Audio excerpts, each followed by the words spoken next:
प्यारा सा गीत जो कि कथा में आरती होने के समय पे गाया जाता है, फुलवाज करके सुनिए। और अच्छे लगे तो लाइक शेयर कमेंट जरूर करें। जो भैया दीदी हमारे चैनल पे न्यू है प्लीज़ सब्सक्राइब कर लीजिए और ज़्यादा से ज़्यादा शेयर करें, हमें आप लोग सपोर्ट करें। प्लीज़ बेल आइकन घंटी दबाना ना भूलें, बेल आइकन घंटी दबा दीजिए जिससे कि जो वीडियो मैं अपलोड करूँ आप लोग को सबसे पहले मिल सके।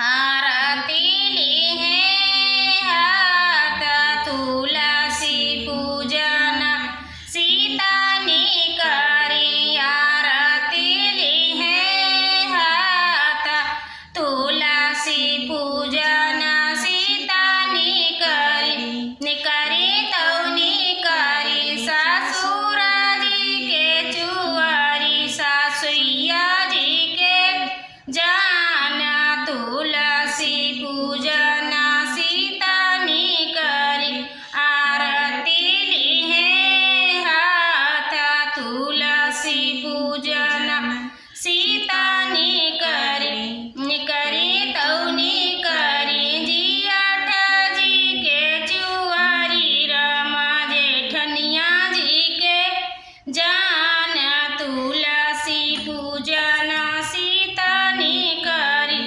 आरती ली है हाथ तुलसी पूजन सीता ने करी तो करी देवर जी के चुआरी देवरनिया जी के जाना तुलसी पूजन सीता ने करी, आरती ली है हाथ तुलसी पूजन सीता ने करी तो करी सेमिया जी के चुआरी सावतिया जी के जाना तुलसी पूजन सीता ने करी।